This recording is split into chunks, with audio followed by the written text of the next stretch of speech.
আল্লামা শিবলি নুমানি রহিমাহুল্লাহ বললেন, আমি ইরাক থেকে হজের উদ্দেশ্যে রওনা করলাম। কাফিলিয়া কাদেসিয়া পার হলো। ইরাক থেকে বের হওয়ার সময় মক্কায় আসার সময় একটা অঞ্চল ছিল, অঞ্চলের নাম ছিল কাদেসিয়া। এই কাদেসিয়া অঞ্চল দিয়ে আমি আসতেছিলাম। কাদেসিয়া আসার পরে আমাদের হজের তাবুখানা একটা বিশ্রামের জন্য বসানো হলো। আমরা এখানে বিশ্রাম করবো, আবার রওনা দিব। আমরা তাবু গাড়লাম। তাবু গাড়ার পরে আমি আমার তাবুর ভিতর থেকে লক্ষ্য করলাম, অদূরে একজন সুদর্শন যুবক দেখা যায়, অত্যন্ত সুন্দর চেহারার অধিকারী। এত সুন্দর যুবক আমার জীবনেও কোনোদিন নজরে পড়ে নাই। বলি এত চমৎকার নুরানি চেহারা আমি জীবনেও কখনো দেখিনি। এই যে মানুষ এত সুন্দর হতে পারে, আহা, এতই চমৎকার নুরানি চেহারার অধিকারী আমি কখনো দেখি নাই। এত সুন্দর চেহারা তার, এত সুন্দর তার চেহারা জীবনে কোনোদিন আমি তারে দেখি নাই। হযরত ইমাম জাফর সাদিক রাদিয়াল্লাহু আনহুর বেটা ইমাম মুসা কাজিম রহিমাহুল্লাহ। বন্ধু খুব মনোযোগ দিবেন। হযরত শিবলি নুমানি রাহমাতুল্লাহ আলাইহি বলতেছেন, আমি লক্ষ্য করলাম এত সুন্দর যুবক আমাদের কাফেলায়। এত সুন্দর যুবকরা তো ফিতনার কারণ হয়ে যায়। তা আমরা হজের কাফেলার মধ্যে যদি যুবক থেকে ফিতনা লাগতে পারে, যে কোনো অসুবিধা হতে পারে, এই যুবকের দ্বারা আমাদের কোনো অঘটন ঘটে যেতে পারে। সেই জন্য তিনি মনে মনে চিন্তা করে এই যুবকের পাশে যে দাঁড়াইলেন, যুবককে নসিহত করবেন। ঠিক এমন সময় যুবক তাকে ডাক দিয়ে বলেন, হে আল্লাহর বান্দা, হে শিবলি নুমানি, আপনি কি কোরআনে পড়েন নাই কোন ধারণা অনুমান মিথ্যার কারণ হয়? একসাথে বলবেন না মারহাবা।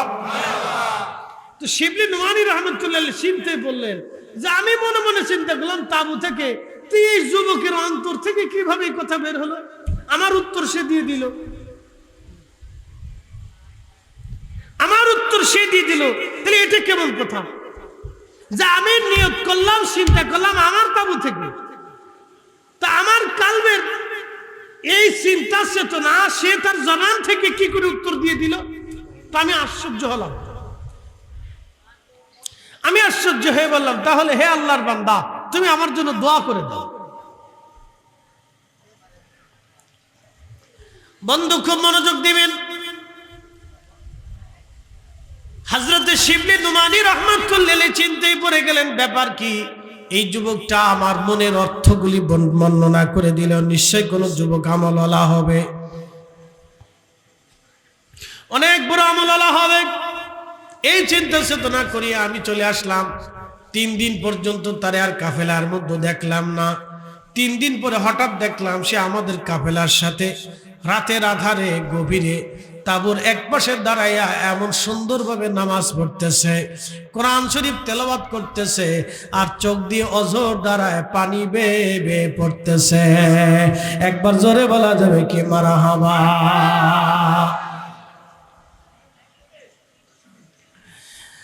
চোখ বেয়ে বেয়ে পানি পড়ে রে।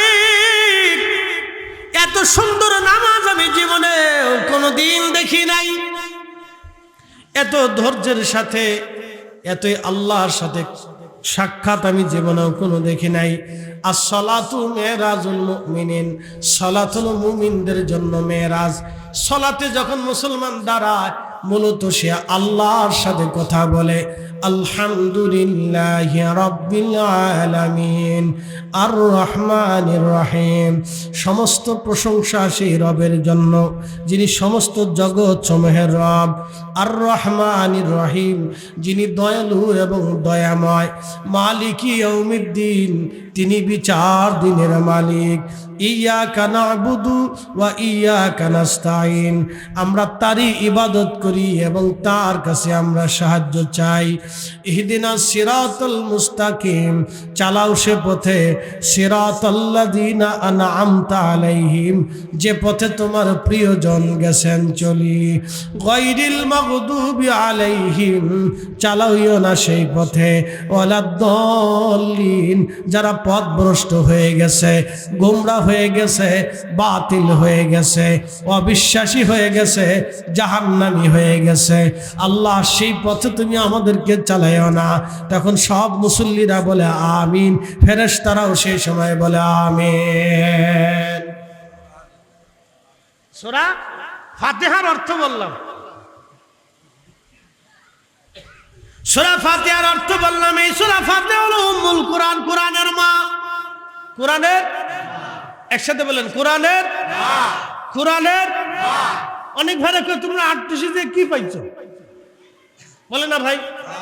অনেকে বলে তোমরা ওলিদের কাছে, পীর মাশাইখদের কাছে যে কি পাইছো। আপনি তারে বলবেন তুমি কি সূরা ফাতিহা পড়ো নাই? বলে হ্যাঁ পড়ছি। তো কি পড়ছো? বলে পড়ো তো, ইহদিনাস সিরাতাল মুস্তাকিম সিরাতাল্লাযীনা আন'আমতা আলাইহিম। চালাও সে পথে, যে পথে তোমার প্রিয়জন গেছেন চলি। তোমার নিয়ামত প্রাপ্ত বান্দারা যেই রাস্তায় ঘুমাইছে, এই রাস্তার নাম হলো ইহদিনাস সিরাতাল মুস্তাকিম। শাহজালাল আমিনী যায় নামাজ বিছিয়ে দিল পানির উপরে। বলেন আল্লাহর সন্তুষ্টি ছাড়া কি যায় নামাজ ভাসছিল? হ্যাঁ, জোরে বলেন। তাহলে আপনি একটা বিষয় দেখান, আপনি বিছান বিছান আপনি যারা আজকে মাযহাবকে, তরিকাকে অস্বীকার করতেছে, ওদের 14 গোষ্ঠীর বলে না বেটা, তোদের 14 গোষ্ঠীর মৌলবী সব নিয়ে যায় নামাজ নিয়ে বিছা বুড়িগঙ্গার উপরে। যদি বুড়িগঙ্গার উপর দিয়ে যায় নামাজ বিছে পার হইতে পারিস, তাহলে আমরা তোদের মুরিদ হব, তোদের পক্ষ নেব, জীবনেও কোনোদিন অলিদের পক্ষ নেব না। আর যদি বুড়িগঙ্গা পার হইতে না পারো, তাহলে বুড়িগঙ্গার ভিতরে আমরা তোমরা রসু পাবো।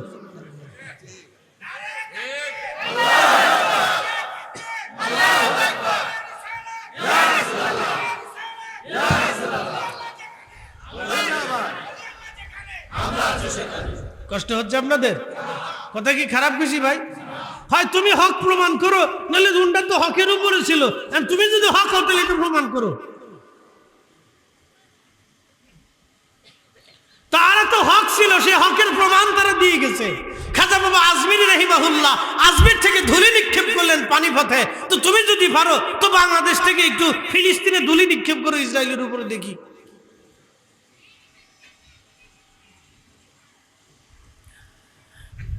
মেঘনাবাসী খুব মনোযোগ দিবেন।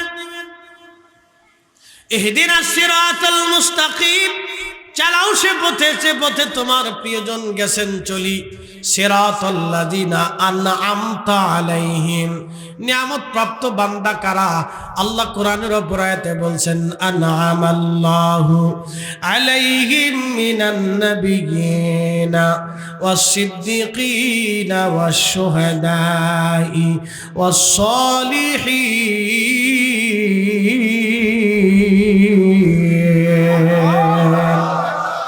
আমি আল্লাহর নিয়ামত প্রাপ্ত বান্দা 4 শ্রেণী। 1 নম্বরে নবীরা, 2 নম্বরে সিদ্দিকরা, 3 নম্বর শহীদরা, 4 নম্বরে সলিহিন, আল্লাহর ওলিরা, আল্লাহর প্যারা বান্দা, আল্লাহর প্যারা বান্দা, প্যারা বান্দা, প্যারা বান্দা, প্যারা বান্দি। এরা হলো ইহদিনাস সিরাতাল মুস্তাকিম সিরাতাল্লাযীনা আন'আমতা আলাইহিম। এরাই নিয়ামত প্রাপ্ত বান্দা। এদের পথ হলো আহলে সুন্নাত ওয়াল জামাত। এরাই অরিজিনাল সুন্নি মুসলমান, এরাই অরিজিনাল মুসলমান, এরাই অরিজিনাল জমিনের খাদেম, এরাই হলো আল্লাহর খলিফা, এরাই আল্লাহর খলিফা, এরাই আল্লাহর খলিফা। কথা কন না কেন? এরা আল্লাহর খলিফা, এরা আল্লাহর খলিফা। এ কার খলিফা? কার খলিফা? বুঝেন না? এরা আল্লাহর খলিফা, এরা আল্লাহর খলিফা। সরে যান। শিবলি নুমানী রাহিমাহুল্লাহ বললেন এত সুন্দর নামাজ আমি জীবনেও কোনোদিন দেখিনি। তো একটা যুবক এত চমৎকার করে নামাজ পড়তেছে, আমি চিন্তা করলাম, মনে মনে চিন্তা করলাম তো নামাজ শেষ হোক, আমি তার কাছ থেকে দোয়া নিব। দূর থেকে মনে মনে চিন্তা করতেছে। নামাজ শেষ হয়ে গেল। নামাজ শেষ হয়ে যাওয়ার পরে শিবলি নুমানী রাহিমাহুল্লাহ বললেন আমি হাঁটতে হাঁটতে গেলাম, সালাম দিলাম, দোয়া চাবো। ঠিক এমন সময় যুবকটা ডাক দিয়ে বললেন হে আল্লাহর বান্দা, আপনি কি কোরআনের সেই বিধান পড়েন নাই? যারা নামাজ কায়েম করে এবং আল্লাহর বিধানগুলি মেনে চলে, আল্লাহর পক্ষ থেকে তাদের জন্য রহমত নাজিল হয়, আল্লাহর সন্তুষ্টি নাজিল হয়। এই বিধান কি আপনি পড়েন নাই? আমার কাছে দোয়া চাওয়া লাগবে না। জোরে জোরে জোরে জোরে আল্লাহর ওলি চিন্তা করে হায় হায় মনে মনে কই ওই যুবক কি করে উত্তর দিয়ে দেয়? এটা রহস্যটা কি? কোন রহস্যের তাল খুঁজে পাচ্ছে না। কি রহস্য এটা? হলোটা কি? এটা কি করে সম্ভব? চিন্তায় পড়ে গেল। এরা চলে গেল। আরো কয়েকদিন ধরে এই যুবকরা আর পাওয়া যায় না, কোথাও খুঁজে পাওয়া যায় না।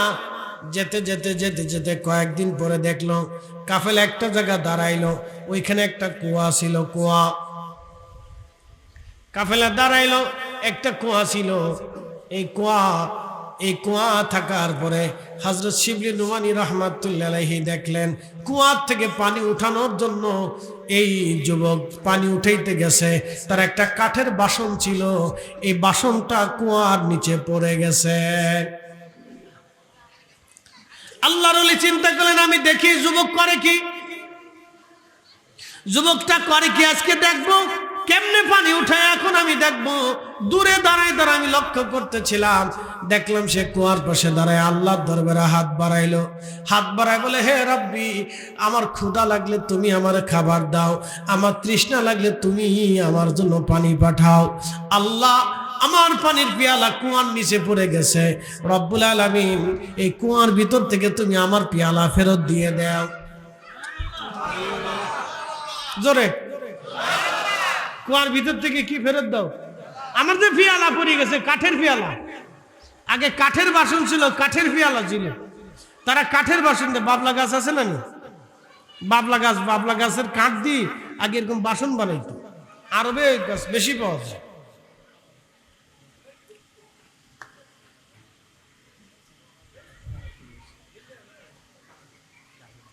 কাঠের বাসন শুরু হয়েছে না এখন অনেকেই খায় কাঠের বাসন। মাশাআল্লাহ, ভালো। কাঠের তৈরি প্লেট, কাঠের তৈরি পানি নিয়া, খুব ভালো, এটা খারাপ না। আগের এগুলো ছিল, কারণ একবার বানাইলে দীর্ঘদিন পর্যন্ত চলতো, নষ্ট হইতো না সহজে। আমাদের দেশে আগে ছিল কাঁসা, পিতল, ঠিক আছে না? এগুলো এখন আর নাই। বাঙালি এটা সোজাসুজি পাইছে তো এটাই চালায়। পিতলে একটা কাপ 100 বছরও কিছু হয় না, ঠিক আছে না? আর এগুলো 2 দিন পরে হাত থেকে পড়ার সাথে আর নাই, শেষ। যত আধুনিক হয়েছে তত ব্যবসায় লস হয়েছে, আর যারা বানাইছে ওদের লাভ। আপনি ভাঙবেন আবার কিনে নিয়ে আসবেন, অসুবিধা নেই, টাকা কোম্পানির কাছে চলে যাবে। আর ওরা একবার পিতল দিয়ে বানাই দিছে, 200 বছরও কিছু হয়েছে না, চলছেই বলে। মনোযোগ দেন। তো কাঠের বাসন কুয়ার ভিতরে চলে গেছে। তো আল্লাহরে হাত দিয়ে বলতেছে, আল্লাহ, আমার পানি লাগলে পানি তুমিই দাও, খাবার লাগলে আমার খাবার তুমিই পাঠাও। তো আল্লাহ, আমার পেয়ালা পানির নিচে চলে গেছে, তুমি এবার ফেরত দাও। একসাথে বলবেন আল্লাহু আকবার। কার কাছে কইতেছে? মনে হয় আল্লাহর কাছে বলতেছে, যে আল্লাহর সাথে ডাইরেক্ট কথা বলতেছে। আল্লাহ শিবলি নুমানী চিনতে পেরে গেলেন, হাই হাই, যুবক কি করে, তো আল্লাহর সাথে ডাইরেক্ট কথা বলতেছে। ঠিক ইতিমধ্যে দেখলেন যে কুয়ার নিচ থেকে পানি উঠে উঠে একবারে কুয়া পরিপূর্ণ মতো ভরে গেছে। কাঠের বাসনটাও পানির সাথে বেশি উঠছে, পানিও হয়েছে, বাসনও হয়েছে। এই যুবক পানি পান করলেন। পানি পান করার পরে এই যুবক ওযু করলেন। ওযু করার পরে নামাজ শুরু করলেন। শিবলি নুমানী চিন্তায় পড়ে গেলেন, তাহলে এখন একটু দোয়া নিয়ে আসি।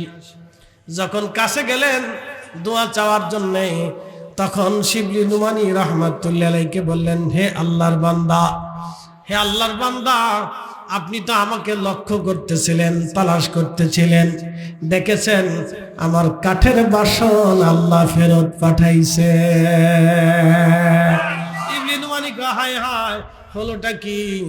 বারে বারে শুধু আমার মনের কথাগুলি সে বলে দিচ্ছে। আবার ওই রাত্রিবেলা সে হারিয়ে গেল, অনেক দিন পর্যন্ত আর তারে খুঁজে পাওয়া যায় না। হঠাৎ করে দেখলাম কাফেলা একটা মরুভূমির ভিতরে স্থান নিল, একটা মরু অঞ্চলের ভিতরে কাফেলা দাঁড়াইলো। আমরা বিশ্রাম করতেছিলাম, আমি লক্ষ্য করলাম এই যুবকটা কিছু বালি আর কিছু পানি নিয়ে যেন মরুভূমির দিকে যাচ্ছে। আমি চিন্তা করলাম দেখি সে আজকে কি করে। কিছু বালি আর পানি, ওই যে কাঠের বাসন তার ছিল, এই বাসনের ভিতরে সে মশক থেকে পানি ঢাললো। পানি ঢালার পরে যে বালিগুলি নিয়েছিল এই বালিগুলিও সে পানির ভিতরে ঢাললো। বাসনের মধ্যে ঢেলে বালি আর পানি সে চুমুক মেরে মেরে খেতে লাগলো। তো শিবলি নোমানি চিন্তা করে, হাই হাই এটা কি করে বল, বালি আর পানি কেমনে খাই? তো তিনি চিন্তা করলেন আজকে বালি পানি আমি খাবো, দেখি সে কি খা। রহস্যটা কি, গভীরতা কি এর ভিতরে? অবশ্যই রহস্য আছে। একসাথে বলবেন আল্লাহু আকবার। রহস্য যারা বলেন রহস্য। বলছিলাম না, প্রেমের সাগরে যদি ডুব দিতে চান তো একজন কামেল আল্লাহর ওলির হাতে হাত দেন। কথা বুঝাইতে পারছি? প্রেমের সাগরে যদি ডুব দিতে চান, গভীর তত্ত্বে, এটা একটু গভীরতা আছে, খুব গভীরতা, গভীরতা আছে, অনেক গভীরতা, অনেক গভীরতা। বলে হুজুর গভীরতা কি? গভীরতা যদি বুঝতে চান তাহলে এখন আপনারা চলে যাবেন। গভীরতা যদি বুঝতে চান তো চলে যান মদিনা। মদিনার থেকে আপনারা যাবেন হচ্ছে বদরের দিকে। বদরে যাওয়ার সময় একটা কুয়া আছে, কুয়ার নাম বীরে শেফা। কুয়ার নাম কি? বীরে শেফা। এই শেফার পানি আপনি খেতে যদি চান তো ওইখানে চলে যান। ওই কুয়া 70 জন নবী আলাইহিমুস সালাম এই কুয়ার পানি পান করছে। নবীজি বদর থেকে ফিরে আসতেছিলেন, আসার সময় এখানে তাবু গাড়লেন। সাহাবায়ে কেরাম এসে বললেন, ইয়া রাসূলুল্লাহ এই কুয়ার ভিতরে কোনো পানি নেই। আল্লাহ রাসূল বললেন, তাহলে তোমরা আমার সাথে আসো। কাছে গেলেন, প্রিয় নবীজি থুতু নিক্ষেপ করলেন, কুয়ার ভিতর থেকে পানি উঠে কুয়া ভরে গেল। আজও পর্যন্ত সেই কুয়া বন্ধ হয় নাই। এখনো হাজিরা, কোটি কোটি হাজিরা পানি পান করলো, পানি খাইলো, পানি নিল, পানি শেষ হলো না। একসাথে জোরে বলবেন আল্লাহু আকবার। এই বীরের শেফা এখনো আছে, এখনো আছে। যদি হজে যান তো এটা হাজিরা আপনাদেরকে নিয়ে যাবে, দেখে আসবে। বীরের শেফা পানি পান করে এসে, দুনিয়ার সব পানি আর এই পানি একটু ভিন্ন। আল্লাহর হাবিবের থুতু মুবারকের পানি, মুজিজার পানি। একসাথে বলবেন মারহাবা। কিসের পানি? মুজিজার পানি। আচ্ছা বলেন তো, থুতু ফেলাইলে পানি নিচ থেকে আসে কে? তাহলে রহস্য কথা কর না কেন? রহস্য, রহস্য। প্রেমের গভীরে ডুব দেন, রহস্য খুঁজে পাবে। অবশ্যই রহস্য আছে। প্রিয় উপস্থিতি হাজিরিন, ভালো করে বোঝা যাবেন। রহস্য যদি আরো বুঝতে চান তাহলে আপনি চলে যান জর্দানের সাহাবী গাছ। সেই গাছটা এখনো আছে, যে গাছের নিচে নবীজি বসেছিলেন। আর পাদ্রী বুহাইরা তিনি গির্জা থেকে লক্ষ্য করতেছিলেন এই গাছ, তার সমস্ত ডালপালাগুলি গুছাইয়া আল্লাহর নবীর সামনে মাথা মুবারকের উপরে আল্লাহর হাবিবকে সমস্ত ডালগুলি গুছাইয়া আসে ছায়া দিতেছিল, যেন আমার নবীজির শরীরে সূর্যের রৌদ্র লেগে নবীর কষ্ট যাতে না হয়। যে যাহারে ভালোবাসে সে তো কভু ভুলে না। রসুল তোমায় ভালোবাসে, মৌলা তোমায় ভালোবাসে, তুমি তারে ভুইল না।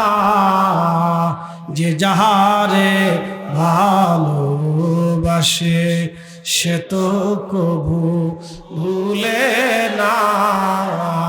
আল্লাহুম্মা সাল্লি আলা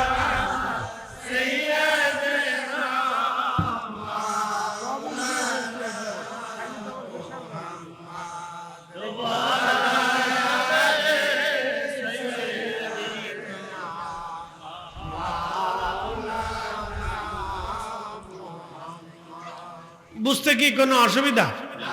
রাত বেশি না কিন্তু কল অল্প কদ্দুর রাত জিম টিম দিয়ে না। আমি জানি এর ভিতরে বসলে জিম আসে। হুজুর কেন? আল্লাহ সাকিনা নাজিল করে কালবের ভিতরে, দারুণ ঘুম আসে। মাপরে বাপ, দুনিয়ার আর কোনো পেরেশানি থাকে না। ঘুমটা যে আসে মনে হয় আমি স্বর্গে চলে গেছি। মসজিদে ঢুকলে দেখবেন বিরাট ঘুম আসে, মনে হয় আমি বেহেশতের ভিতরে আছি।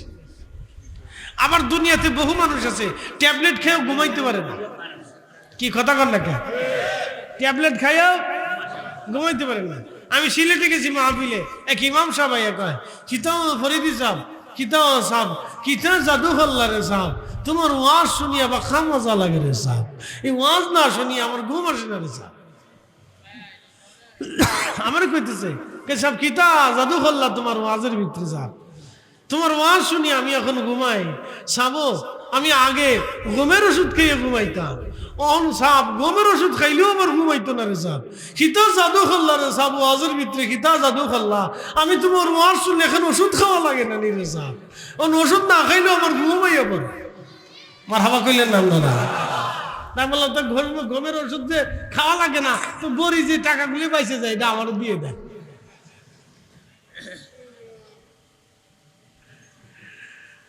শোনেন, এই ওয়াজ নসিহত শুনলে আলাদা কালবে সাকিনা আসে। আপনার ঘুম আসতেছে না, একটা ওয়াজ চালাই দেন। যদি তাও না আসে তাহলে একটা কিতাব হাতে নেন, পড়তে পড়তে দেখবেন ঘুমিয়ে পড়ছেন, সাকিনা আসে। নানান পেরেশানির ভিতরে আছেন, তাহলে পাশে কোরআন শরীফ তেলাওয়াত চালাই দেন, দেখবেন শুনতে শুনতে শুনতে শুনতে ঘুম এসে গেছে। এটা সাকিনা আসে কার পক্ষ থেকে? আল্লাহর পক্ষ থেকে। এটা দেখা যায় না, এটা রহস্য। একসাথে বলবেন আল্লাহু আকবার। এটা রহস্য, দেখা যায় না, এটি হৃদয় দিয়ে অনুভব করা যায়। সাকিনা দেখা যায় না, ভালোবাসা দেখা যায় না, কিন্তু হৃদয় অনুভব করা যায়। কথা কন না? ভালোবাসা দেখা যায়, দেখা যায় না, কিন্তু এটা ভিতরেই থাকে। মনোযোগ দেন। সাহাবী গাছ এখনো জিন্দা আছে, তো বুহাইরা দেখে, বুহাইরা দেখতেছে আইরে সর্বনাশ, এই বালুকের জন্য সবাই গাছটা ছায়া দিচ্ছে। তার বুঝে এসে গেল তাওরাতে যা লেখা আজকে নিদর্শন দেখে গেলাম। তাওরাতে যা লেখা গেছে আজকে সেই বালকরে পেয়ে গেলাম, পাইলাম আজকে। তো কাফেলার কাছে যায় বললেন, কাফেলার মালিককে। তো নবীজির চাচা আবু তালিব বললেন, আমি মালিক। বলতেছে আপনার নাম কি? বলে আবু তালিব। বলে ওই যে শিশু বাচ্চাটা, সে আপনার কি হয়? বলে আমার ছেলে হয়। কি হয়? আদতে কি ছেলে? কি হয়? জোরে বলে ভাতিজা। বলে আমার ছেলে হয়। তো পাদ্রী বুহাইরা বলতেছে কিতাবে তো তা নাই। একসাথে কোন আল্লাহু আকবার। কিতাবে নাই, আপনি মিথ্যা বলতেছে। এই ছেলে আপনার ভাতিজা। একসাথে কোন আল্লাহু আকবার। নাম মোহাম্মদ, বাবার নাম আব্দুল্লাহ, মার নাম আমেনা, হাশেমি কুরাইশি। বলে পাদ্রী কি করে জানো? বলে কিতাবে লেখা আছে। জোরে জোরে জোরে। সে সাহাবী গাছ এখনো আছে, সাহাবী গাছ এখনো আছে। বনের যত পশুগণ ভক্তি করতই দুই চরণ, মেঘমালা ছায়া দিত গায় গো নবীজি, কোন সাধনে পাইব তো, কোন সাধনে দেখিব তোমায় গো নবীজি, আপনাকে দেখিবার মনে চায়। পাদ্রী বুহাইরা ডাক দিলেন, আবু তালিব আপনি তার বাবা হন না, আপনি তার চাচা হন? আবু তালিব বলেন হ্যাঁ। বুহাইরা সত্য বলেছ, আমি তার চাচা, আমি তার বাবা না, কিন্তু বাবার মতো আমি তাকে লালন পালন করি, কোলে কাঁধে করে আমি ঘুরে বেড়াই। আমি ওকে একা ছাড়ি না, কারণ আমার আব্বা জান হযরতে আব্দুল মুত্তালিব আমার হাতে দিয়ে বলেছিলেন, বেটারে আমার নাতি মুহাম্মদকে আমি তোর হাতে দিয়ে গেলাম, সন্তানের মতো লালন করবি, আমার ওসিয়ত তুই রক্ষা করবি। আরে ভাইরা, আমি আমার ছেলেদের মতো আমার এই মুহাম্মদকে আদর করি, বড্ড ভালোবাসি। আমি ওরে ছাড়া ঘুমাই না, খাইতে গেলে ওরে নিয়ে খাইতে বসি, চলতে গেলে ওরে নিয়ে চলি, বহু দূর সফরে গেলে আমি ওরে নিয়েও সফর করি, ওরে আমি বাড়ি রেখে আসি না, আমার নজর থেকে ওরে কখনো সরাই না। একবার জোরে বলবেন কি মারহাবা। সবচেয়ে নিম্ন এবং ছোট আযাব আবু তালিবকে দেওয়া হবে, একেবারে সহজ আযাব আবু তালিবকে দেওয়া হবে। তার পায়ের মধ্যে একটা লোহার খড়ম পড়ে দেওয়া হবে, ওই উত্তপ্ততার কারণে তার মগজ পর্যন্ত বিগলিত হয়ে যাবে। জাহান্নামীদের মধ্যে নবীজির চাচার চেয়ে এত সহজ আযাব আর কাউকে দেওয়া হবে না। আহা, তার পায়ের নিচে একটা লোহার আগুনের খড়ম পরিয়ে দেওয়া হবে, উত্তপ্তার কারণে তার মগজ গলে গলে যাবে। নবীজি মেরাজের রাত্রিবেলা গেলেন, দেখলেন জাহান্নামের ভিতরে, জাহান্নাম পরিদর্শন করতে লাগলেন। এমন সময় দেখলেন একেবারে কালো হয়ে গেছে। আবার নবীজিকে দেখে নবীজির চাচা আবু তালিব ডাক দিলেন, হে মুহাম্মদ। ডাক দেওয়ার পরে চাচার দিকে তাকায়া শিশুকালের ভালোবাসার কথা মনে পড়ে গেল, সহ্য করতে পারেন নাই নবীজি আল্লাহর দরবারে হাত বাড়াই দিলেন। আল্লাহ ডাক দিলেন, হাবিব হাত আপনি নামান, যদি হাত বাড়ান আপনার চাচার জন্য দোয়া করেন, আমি এই মুহূর্তে আপনার চাচার পক্ষের দোয়া কবুল করে নিব। কিন্তু বন্ধু, আপনার উম্মতের জন্য কোনোদিন কোনো দোয়া আমি কবুল করব না। আপনি চাচা চান না উম্মত চান? আল্লাহ নবী হাত নামিয়ে ফেললেন, ইয়া রাব্বি, আমার উম্মত, আমার উম্মত, আমার উম্মত। আমরা সেই উম্মত দিলাম কি? সেই উম্মত দিলাম কদ্দুর সুদ। আমরা সেই উম্মত দিলাম কি? দিলাম ঘুষ। আমরা সেই উম্মত দিলাম কি? দিলাম আমরা মিথ্যা।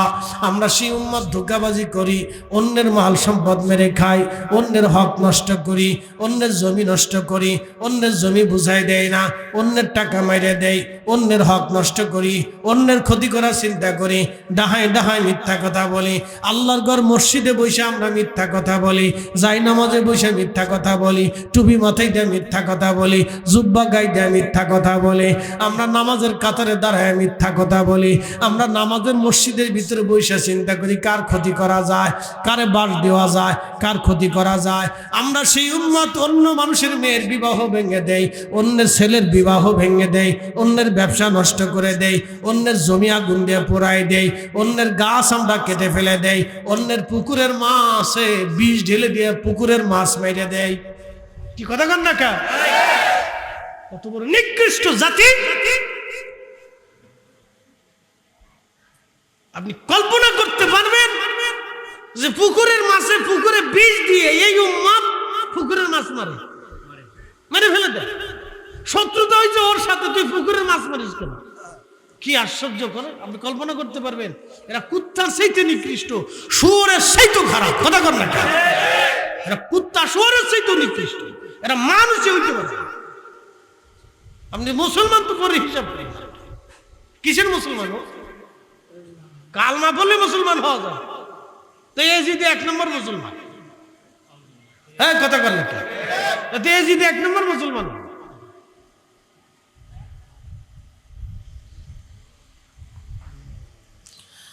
মেঘনাবাসী খুব মনোযোগের সাথে শুনে যাবেন। একজন লোকে বাগান করছে, ওর সাথে ঝগড়া হয়েছে। ধরেন পেঁপের বাগান করছে, রাত্রিবেলা এসে পেঁপের গাছ কেটে দিয়ে চলে যায়। কি কথা কর না, আছে না? বহু আছে বাংলাদেশে, বহু আছে, হাজার হাজার, শেষ নেই। ভাইজান খুব মনোযোগ দিবেন, এরকম আছে বাংলাদেশে। গরুর খামার করছে, ওর সাথে ঝগড়া হয়েছে। গরুর খামারে গরুর পানির মধ্যে বিষ মিশিয়ে দিয়ে গেছে, ওই বিষ খেয়ে গরু পর্যন্ত মরে গেছে।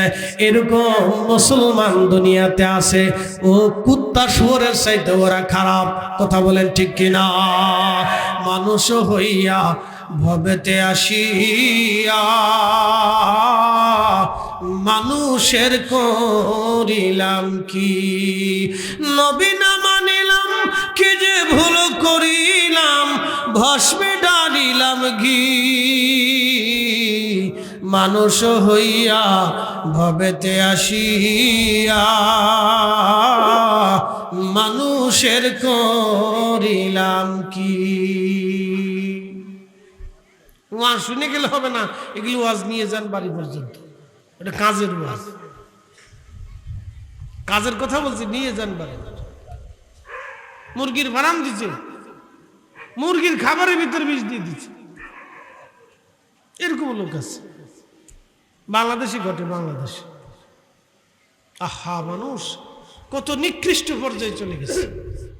আজকে খবরে দেখলাম লক্ষ্মীপুরে মা আর মেয়ে দুইজনকে জবাই করিয়া 30 ভরি স্বর্ণ নিয়ে চলে গেছে। তোরা যদি স্বর্ণ নেওয়ার দরকার, তোরা স্বর্ণ নিয়ে চলে যা, দুইটা জীবন ধ্বংস করে দিয়ে গেলি।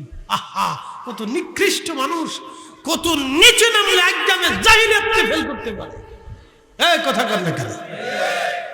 একদমে জাহিলিয়াতকে ফেল করে ফেলছে। কত নিচু পর্যন্ত মানুষ চলে গেছে, আপনি ভাবলে গা শিহরে উঠবে। একদমে জাহিলিয়াতকে ফেল করে ফেলছে জাতি।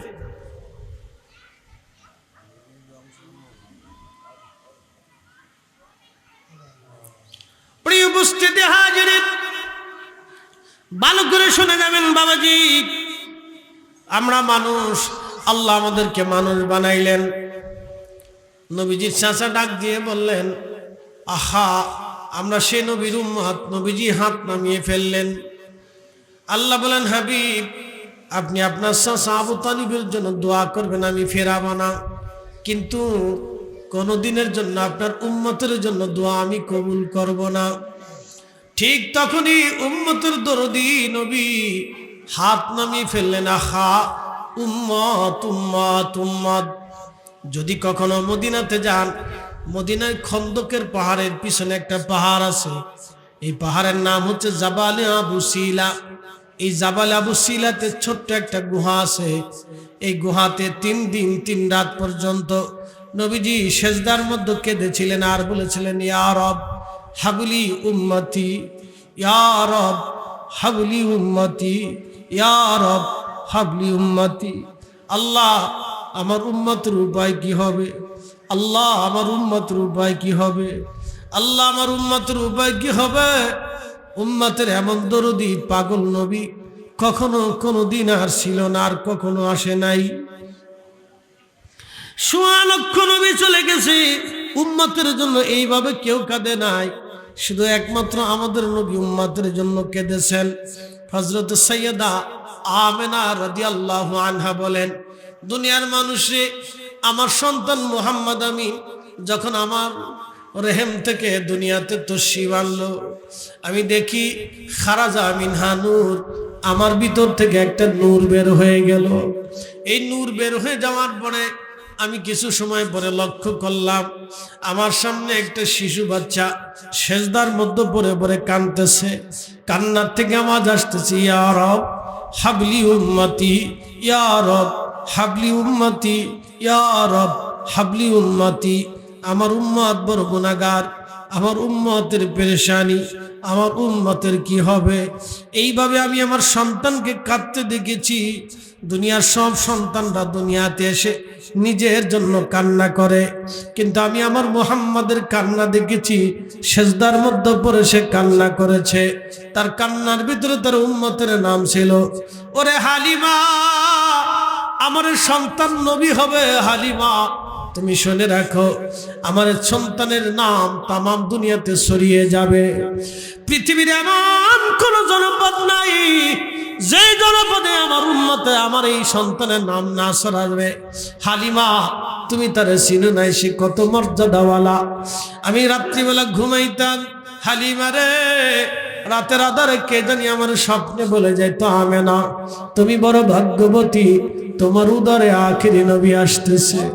আমেনা রে, এই নবীর নাম তুমি রাখবা মুহাম্মদ সাল্লাল্লাহু আলাইহি ওয়াসাল্লাম। একবার জোরে বলা যাবে কি মারহাবা? ত্রিভুবনের প্রিয় মুহাম্মদ এলো রে দুনিয়ায়, রে সাগর আকাশ বাতাস আয় রে সাগর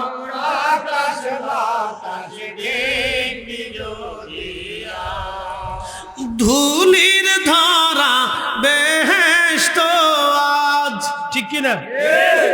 ধুলির ধারা বেহেশত আজ জয় করিল দিল রে লাজ। আজকে খুশির ঢল নেমেছে ধূসর সাহারায় রে সাগর দেখবি যদি আয় রে সাগর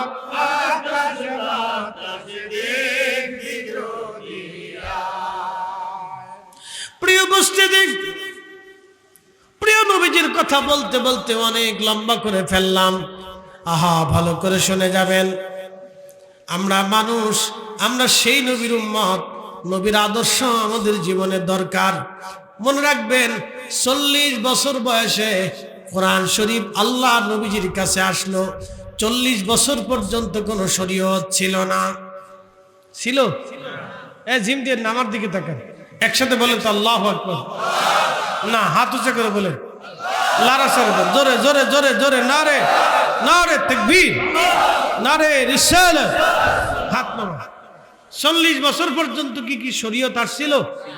40 বছরের নামাজ ছিল না, রোজা ছিল না, হজ ছিল না, যাকাত ছিল না, হালাল হারামের কোনো বিধান আইন কানুন কিছুই ছিল না 40 বছর পর্যন্ত।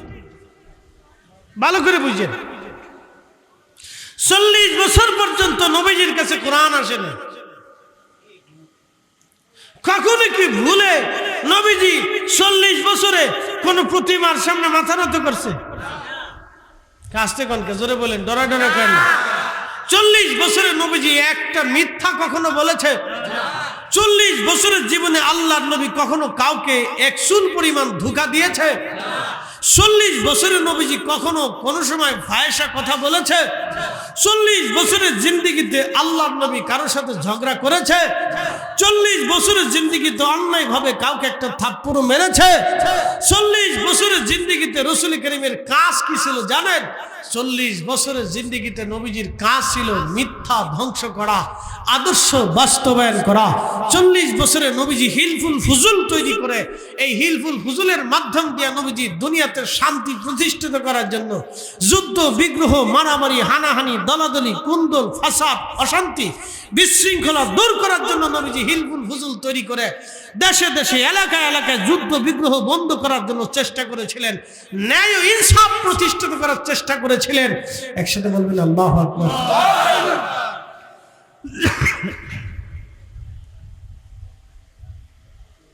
40 বছরে নবীজিকে কেউ বাধা দেয়নি। ভালো করে বুঝেন, 40 বছরে রসুলকে কেউ বাধা দেয়নি। 40 বছরে নবীজি মিথ্যা বলেন নাই, খারাপ আচরণ করেন নাই, হিলফুল ফুজুল করে নবীজি শান্তি শৃঙ্খলা ফেরানোর জন্য চেষ্টা করেছিলেন। তার এই কাজে বহুজন সাহায্য সহযোগিতা করেছিলেন। বাধা কখন আসলো? যখনই বললে লা ইলাহা ইল্লাল্লাহু মুহাম্মাদুর রাসূলুল্লাহ সাল্লাল্লাহু আলাইহি ওয়াসাল্লাম, তখন আবু জেহেল গায়ে আপনার বাতিজা বলে নবী হয়েছে। কি বুঝলেন? আবু জেহেল তখন কাছে আপনার বাতিজা বলে নবী হয়েছে, এটা কি করে? হে মানতে পারতেছিল না।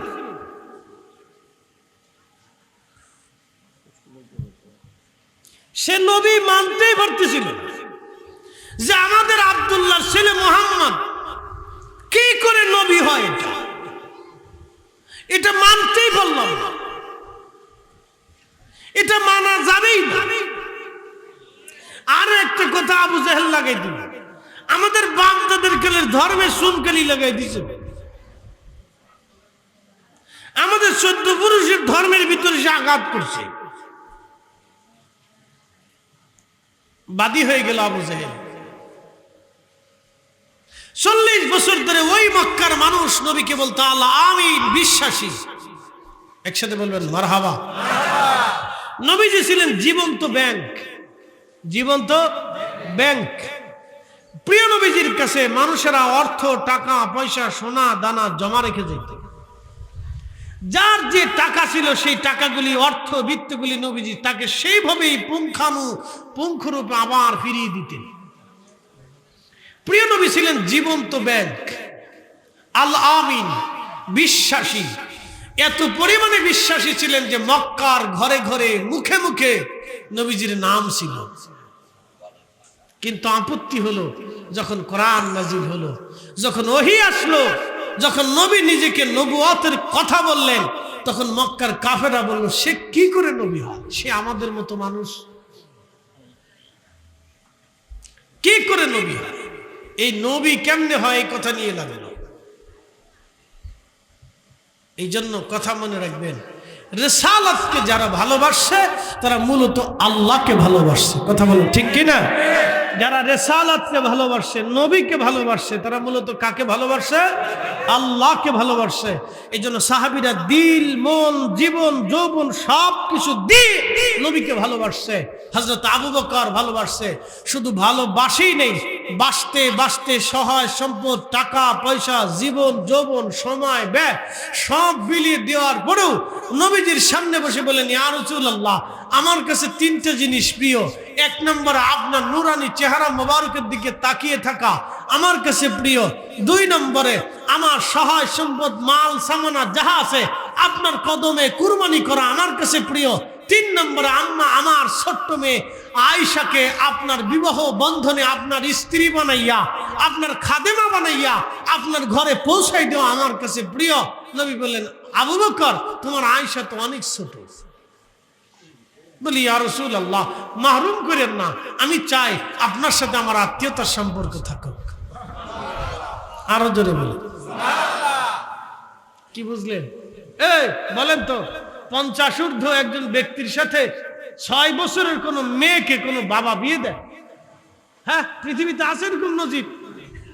আবু বকর সিদ্দিক রাদিয়াল্লাহু আনহু কতটা ইশকে রাসূলের প্রেমের সাগরে ডুব দিলে নিজের এক ছোট্ট মেয়েকে নবীর খাদেমা বানানোর জন্য রাসূলের ঘরে নবীর স্ত্রী বানায় পাঠাই দিয়েছে। যা মা, আমি তো সারা জীবন রাসূলের বাহিরে খেদমত করছি, নবীর সাথী হয়েছি, হেরা গুহার সাথী, হিজরতের সাথী, মক্কার সাথী, মদিনার সাথী, অর্থ সম্পদের সাথী, রাসূলের ডানে বামের সাথী, নবীর যুদ্ধ জিহাদের সাথী, আমি বদরের সাথী, উহুদের সাথী, হুনাইনের সাথী, মক্কা বিজয়ের সাথী।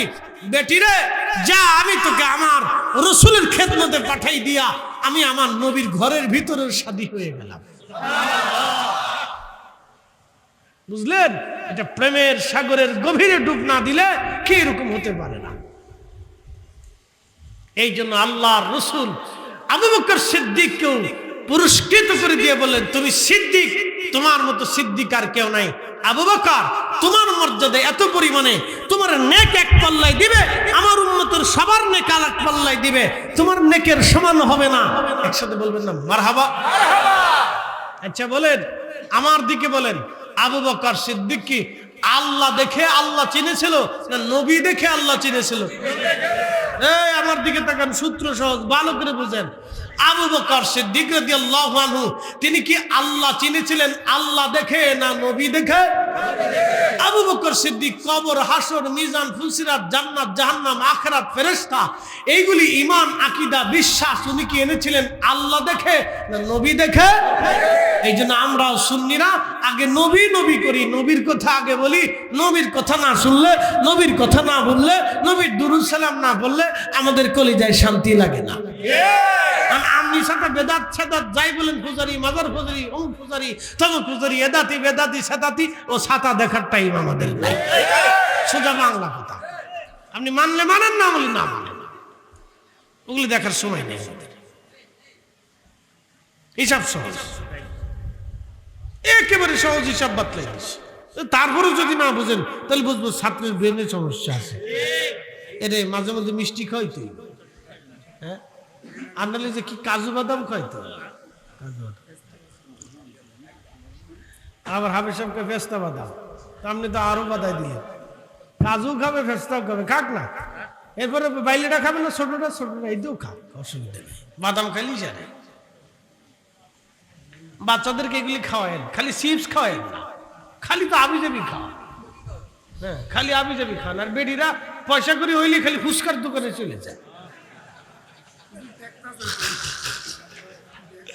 দেখতেছেন টাকা পাইলে ফুচকার দোকানে, শর্টপটির দোকানে নাম দিছে বিসমিল্লাহ শর্টপটি হাউস। কাফাও আসুন আপা, আপনার লাগে খুব সুন্দর করে বানাই দেবো, ভাবি আসেন ভালো করে দেবো, খান ভালো জিনিস খেতে না। পরে বাচ্চা হওয়ার সময় কি করে জানেন? হসপিটালে যায়, ডাক্তারকে পানি কমে গেছে। দুনিয়ার এত মেডিকেল, আমেরিকা ইউরোপের মহিলাদের পানি কমে না, খালি বাংলাদেশের মেডিকেল পানি কমে যায়। এই কথা কর নাকি আসতে কন কে? খালি বাংলাদেশের মেডিকেল পানি দেয় না। পানি কেমনে থাকবে মিয়া? রাত ভরি এত ফেসবুক চিনবার স্টার জলসা দেখলে পানি থাকে নাকি? বেরিয়ে তো আমার উপর সেট পেরে আসো যে হুজুর কি ওয়াজ করে গেল, বিরাট সাথে সেট পেরে যে হুজুর আমরা শেষ করে দিয়ে গেছে আজকে। দাদাকে আগে খাইয়ে লইছি, অসুবিধা নেই। বাচ্চা হইতে গেলে খালি তো পানি নেই, বলে পানি নেই, পানি কই গেছে, নাই পানি তো আমরা কোত্থেকে দেব? ডাক্তারকে পানি নেই তো কি করতে হবে? সিজার করতে হবে। যদি বাচ্চা বাঁচাইতে চান আর বাচ্চার মারে চান তো পানি সিজার করতে হবে। এখন বেটা চিন্তা করে যদি বউ যাইবো বাচ্চা যাইতো, আমার তো সবই লস, তো অসুবিধা নেই, সিজার করে ফেলেন, অসুবিধা নেই। আর ডাক্তাররা একটু সুবিধা টুবিধা নেয়, বুঝলেন না, পয়সা করে কিছু পাইতো, এটা আর কয়ে লাভ নাই। এটা মেড ইন বাংলাদেশ, যে যেমনি পারছে হেমনি লুটি পুটে খাচ্ছে। ভাইবেন না যে সবাই ভালো, ও ঘুরে ফিরে যে আসে হেই সোনার চান্দু ফিটলে গুগু, কোনো দোষ নেই, সব বুজুর্গ আল্লাহর ওলি, বিরাট বড় বড় আল্লাহর ওলি, বাপ রে বাপ, কুতুবুজ্জামান দুর্রে মাকমুন মারহুমা মাকপুরা এক একজন, কোনো অপরাধ করে নাই, বড় বড় বুজুর্গ সব। শুনে যান প্রিয় বন্ধু আমার, মা বোনদেরকে বলতেছি খেজুর খাবেন, খেজুর আল্লাহ রসুলের খাবার, এগুলি তো খান না, এগুলো খান না তো, এগুলি তো খান না, ভালো জিনিস খাবেন, শরীর ভালো থাকবে, মন ভালো থাকবে, স্বাস্থ্য ভালো থাকবে, হিরেন্সির মতো দেয়া যাবে না। তো খুব মনোযোগ দেন, আমি আমার মূল আলোচনার বিষয়ের দিকে ফিরে চলে যাচ্ছি। আলোচনা কিন্তু এক জায়গায় রাখছিলাম, সে আলোচনাটা হচ্ছে হযরতে শিবলি নুমানী রাহিমাহুল্লাহ দেখতেছেন যে এই যুবক কিছু বালি নিছে আর কিছু পানি নিয়ে তার এই কাঠের বাসনের ভিতরে পানি ঢেলে আর বালি দিয়ে মিক্সার করে সে চুমুক দিয়ে দিয়ে খাচ্ছে। একসাথে বলবেন না মারহাবা? এ আমাদের দেশে ছাতু হয়তো না, আগে ছাতু, ছাতু কি দেশে আছে? না, ছাতু চলে যান, ফুচকা হয়েছে, শর্টপটি হয়েছে, বেটিরা ছাতুর নাম ভুলেই গেছে। ছাতু কত পুষ্টিকর খাবার জানেন? অনেক পুষ্টিকর খাবার ছাতু। আগের বেটিরা ছাতু খাইতো, এই জন্য পোলাপান হল লেগে থাকার ওই সিজার করা লাগতো। বেটিরা ছাতুর নাম মনেই নেই, ছাতুর নাম ভুলেই গেছে। আছে ছোট গেলে কত ছাতু খেয়েছি মা, আমরা কত ছাতু খাইছি আখের গুড় দিয়ে, তারপরে আপনার খেজুরের গুড় দিয়ে। দুপুরে অনেক সময় সকালে দুপুরে রাত্রে খাবার থাকতো না, মাকে ছাতু খা, বাস একবারে সুন্দর করে গুলাই দিয়ে মারি দিয়ে খেয়ে ফেলছি, কি মজা। ছাতু নাই এখন, আলটা মডার্ন সৃষ্টি হয়েছে। কালকে দেখলাম পেঁপের ভিতরে ইনজেকশন মারতেছে। ছাতু তো খাবেন না আপনারা, খান পাইপে খান, পাঁপের ভিতরে দাদু পেঁপের ভিতরে ইনজেকশন ঢুকাচ্ছে, পেঁপের ভিতরে মারতেছে। আমি চিনতে আছি কয়েকদিন পরে ডাবের ভিতরে মেরে দিবে, ডাবের ভিতরে মারে। ওরে মাশাআল্লাহ, মেড ইন বাংলা। হ্যাঁ, মেড ইন বাংলা। ওরা কিছু না পারলেও এই আদাম্মে বাদাম্মে ওয়াকাম্মেতে জাতি খুব ফেস ফেসা। খাবারের ভিতরে যত ভেজাল, বাংলাদেশের সব খাবারে ভেজাল। এই জন্য মানুষের ক্যান্সার হয়ে যেতেছে, দেখতে দেখতে ক্যান্সার হয়। কিন্তু ঘা হয়ে গেছে, ডাক্তার বলে একটু ওষুধ দিয়ে, ওষুধ দিছে, সারে না। এই ঘা হয়ে যাওয়ার পরে ক্যান্সার, মুখে একটু ঘা হয়েছে, ক্যান্সার শুরু হয়ে গেছে। হাই হাই হাই, কি শুরু হইলো? ব্লাড ক্যান্সার, এই ক্যান্সার, সেই ক্যান্সার, নানান ধরনের ক্যান্সার। কিডনি নষ্ট, দেখতে দেখতে নষ্ট হয়ে যেতেছে। লিভার এই 2 দিন আগে ভালো, ডাক্তার বলছে লিভারের এই নষ্ট। 3 দিনের ভিতরে আমার মসজিদের মুয়াজ্জিন মরে গেল, একবার সুস্থ সবল সুঠাম দেহের মানুষ, ওর মতো তাজা মোটা,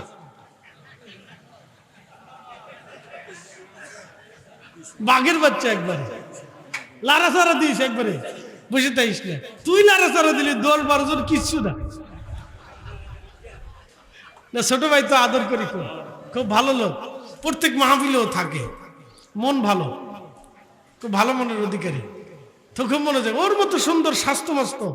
হ্যাঁ হ্যাঁ মরে গেল, আমার কাছে আসলেন, হুজুর কেমন আছেন? হুজুর মোটা গলা ছিল, আরে আইসে মুসাফা করতে, হুজুর কেমন আছে? 3 দিন শেষ। আমি জুমা পড়ায় মালদ্বীপ গেলাম শনিবারে, মালদ্বীপ থেকে আইসে জুমা পড়াইতে গেছি, হুজুর দোয়া করে, কাল লেগে মুয়াজ্জিন মরে গেছে। এখন কি ব্যাপার? গত জুমাতেও আমার সাথে মুসাফা করলো, বলে হুজুর এই লিভার সমস্যা হয়েছিল, 3 দিন ডাক্তার টাইম দিচ্ছে, শেষ। কি খাবেন আপনি? চকলেটে ভেজাল, পানি ভেজাল, জামে ভেজাল, আমে ভেজাল, আমি ভেজাল, আমের গাছে ইঞ্জো কি মারতেছে, স্প্রে মারতেছে। কোন জায়গা দেয়? গাছে মারতেছে। চাল খাবেন, চালের ভিতরে ভেজাল, বলে কি ভেজাল? প্লাস্টিকের চাল দিয়ে দিচ্ছে। কি জাতির জাতি, চিন্তা করতে পারছেন? খালি প্লাস্টিকের চাল দেয়, সাথের ভিতরে আবার কদ্দুর এই পাথর মাথর গুঁড়া দিয়ে দেয়, যে ওজন বাড়ে। শতান কোথাকার, এর আবার হজে যায়। কোন জায়গা যায়? হ্যাঁ হাসতে কোনকে, হাজি সব ঢাকা শহরে মরে মরে কোনায় কোনায় হাজি, ফিলাক বোর্ডে দেখবেন হাজি অমুক, হাজি তমুক, হাজি তমুক, হাজি তমুক, বিশ্ববিখ্যাত হাজি। শয়তান হাসে, বাপ রে বাপ, আমার সাথে বড় সিটা। শয়তান হাসিকে আমার সাথে বড় সিটা দেয়। দেখছো, মানুষের এই ক্ষতি করে দিয়ে, অর্থ সম্পদ মেরে দিয়ে, চালি ভেজাল দিয়ে, ডালি ভেজাল দিয়ে, তেলে ভেজাল দিয়ে 2 নম্বরই ব্যবসা করে এখন হজে গেছে। বাপ রে বাপ, শতান কোথা করতে, আমার সাথে বড় সেটা। কথা বুঝে নাই মনে হয়? কারে ওয়াজ শোনাবেন? যারও ওয়াজ শোনার দরকার সেটা ওয়াজ শোনে না। কি কথা ঠিক আছে না ভাই? আমরা যারে ওয়াজ শোনাবো এইটাই ওয়াজে আসে না। এটা করে জোর করে সরকারের উচিত ছিল প্রত্যেক জুমা একবারে বাইতুল মুকাররমের প্রথম কাতারে থাকার জন্য। সরকারের উচিত ছিল পার্লামেন্টের যত সদস্য আছে এবং চেয়ারম্যান মেম্বার যারা আছে সব একবারে বাইতুল মুকাররমের প্রথম কাতারে শুক্রবারে থাকতে হবে। আর খতিব সাহেব ওই দিন শাল্টিং দিয়ে দিবে, একবারে বাটাম চালান দিয়ে দিবে। কি কথা ঠিক আছে না? এটা রাষ্ট্রের একবারে আইন করে দেওয়া উচিত ছিল। ওই দিন আর কারণ নাই, ওই দিন বাইতুল মুকাররম মসজিদে পার্লামেন্ট হবে, খতিব সাহেবের সাথে হবে। আর খতিব সাহেব ওই দিন সুন্দর করে একবারে শাল্টিং মারবে যে তুমি এটা চুরি করছো, তুমি এটা চুরি করছো। জাতি সোজা হয়ে যেত। বুঝতে পারছেন? এরাও আসছে না, এরা আমরা কিতাবও আসছে না। আর গ্রামে আসলে তো সার সার করতে করতে জীবন শেষ করে ফেলা, বিরাট বড় সার। প্রিয় উপস্থিতি হাজিরিন, ভালো করে শুনে যাবেন। কি কথা বললে যে আপনারা বুঝবেন আমি জানি না, হয়তো আমি কিছু উচিত কথা বলে ফেললাম, বলাটাও দরকার, বোঝাটাও আমাদের দরকার। আমরা মুসলমান, আমরা মানুষ। আপনি যদি আমাদের মতো একটা দেশ উন্নত বিশ্বে চলে যান, ও দেশে একটা কুকুর মারলেও আপনাকে জরিমানা দিতে হবে, জেল হাজতে খাটতে হবে। একটা বিড়ালের গায়ে যদি আঘাত করেন, আমি মালদ্বীপে গেলাম, সাগরের পারে ঘুরতে গেলাম, দেখি বিড়াল আমার কাছে আসলো, আমি বিড়ালকে কোলে নিলাম, বিড়াল পালাইলো না। লোকেরা বললো হুজুর বিড়াল তো আপনারা খুব ভালোবাসে। আমি বললাম হ্যাঁ, বিড়াল আমাকে ভালোবাসে। আমি বললাম একই বিড়াল যদি বাংলাদেশের হয়, আমরা কোলে নিতে গেলে বিড়াল দৌড়ায় পালাবে। আমি বললাম মালদ্বীপের বিড়াল পালাইলো না। আমি হুজুর গাউসে পাকের মাজার, সন্তানের মাজার জিয়ারত করতে গিয়েছিলাম। মালাক্কা সাগরের ভিতরে একটা দ্বীপ, দ্বীপের নাম পোলাও বুসার। এই দ্বীপের ভিতরে হযরত সুলতানুল আরিফিন শায়েখ ইসমাইল বগদাদি আল হাসানি আল হুসাইনি ঘুমিয়ে আছেন। হুজুর গাউসে পাকের কলিজার টুকরা ছেলে এখানে ঘুমিয়ে আছে। আমি ওনার মাজার জিয়ারত করতে গেলাম। জিয়ারত শেষে সাগরের পরে আমি বসলাম, গাছের নিচে যখন বসছি একটা বিড়াল আমার কাছে আসছে, কালো বিড়াল আমার কোলের মধ্যে আসলো। আমি বললাম কি ব্যাপার, এদেশের বিড়াল মানুষের কাছে আসে কেন? বলে হুজুর এদেশের একটা বিড়ালের গায়ে যদি আপনি আঘাত করেন আপনাকে পুলিশ ধরে নিয়ে যাবে, জেলখানা হয়ে যাবে, কোনো নেতা খাতায় টাকা পয়সা আপনাকে মওকুফ করবে না, আপনাকে জেল খাটতেই হবে। আমি বললাম আমার দেশের কত সোনার ছেলেরা মরে যাচ্ছে, তারপরে কোনো বিচার আচার হয় না। ভালো করে শুনে যাবেন, হযরত আল্লামা শিবলি নোমানী রাহমাতুল্লাহ আলাইহি বলতেছিলেন, দুনিয়ার মানুষ আমি দেখলাম সেই বালি এবং পানি একসাথে খাচ্ছে।